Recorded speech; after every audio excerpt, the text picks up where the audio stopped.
Avec 2 décès accidentels chaque jour, la France reste l'un des pays d'Europe où l'on meurt le plus au travail.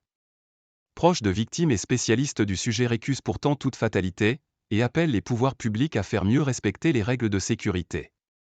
Ce fléau ne recule pas, le ministre du Travail, Olivier Dussopt, évoquait récemment une forme de plancher que nous n'arrivons pas à franchir, autour de 700 décès par an, depuis plus de 15 ans. Mauvais élève à l'échelle de l'Union européenne, la France arrive au 4e rang des pays les plus touchés, selon des données d'Eurostat portant sur 2021. Un classement à relativiser selon M. Dussopt, qui plaide pour une harmonisation des indicateurs entre les pays. L'impact humain de ces drames se double d'un lourd impact économique, pour les entreprises, la solidarité nationale et la société dans son ensemble, pointe le gouvernement. En 2021, les accidents professionnels ont engendré 51 millions de jours d'arrêt maladie et plus de 2,5 milliards d'euros de prestations versées aux victimes et ayants droit. Espérant provoquer un électrochoc, le ministère a lancé récemment une campagne pour appeler à la responsabilité de l'entreprise et à la vigilance de tous. De nombreux drames auraient pu être évités, si les règles avaient été respectées, assure Véronique Milot, vice-présidente du collectif Famille, Stop à la mort au travail. Mise en danger. En 2021, Madame Milot a perdu son fils Alban, décédé le jour de ses 25 ans.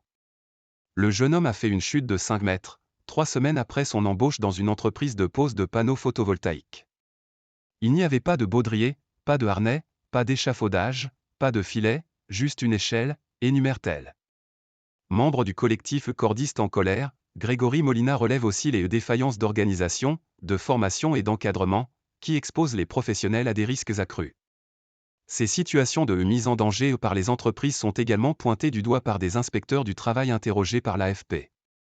Lorsqu'on enquête sur les accidents du travail graves et mortels, on ramasse les infractions comme les feuilles à l'automne, affirme Gérald Lecor, inspecteur du travail et représentant CGT à Rouen, qui relève au quotidien le faible niveau des formations sur la sécurité, les machines et équipements non sécurisés, ou encore l'absence de temps suffisant pour respecter les procédures.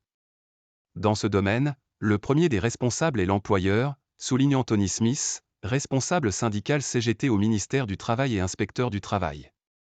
Cloué au pilori. Or, avec moins de 2000 inspecteurs du travail pour 21 millions de salariés du secteur privé, impossible de tout vérifier, déplore-t-il, notant la maigreur de l'arsenal législatif pour protéger les salariés. Il est absolument insupportable de voir clouer au pilori les chefs d'entreprise pour un soi-disant sous-investissement sur ce sujet, réplique toutefois, du côté du patronat, Éric Chevet, vice-président en charge des affaires sociales à la Confédération des petites et moyennes entreprises, CPME. Les accidents du travail sont au contraire une préoccupation permanente des chefs d'entreprise, qui engagent d'ailleurs leurs responsabilités civiles et pénales en la matière, et assument une partie du coût des accidents, selon ce responsable. Pour la sociologue Danielle Linard, la persistance inquiétante des accidents mortels est à mettre en relation avec l'individualisation du monde du travail, la mise en concurrence des individus et la culture du changement permanent. On demande aux gens d'atteindre des objectifs de plus en plus difficiles, analyse cet universitaire spécialiste de l'évolution du travail. Cela contribue à ce qu'ils prennent des risques et aillent au-delà de la fatigue.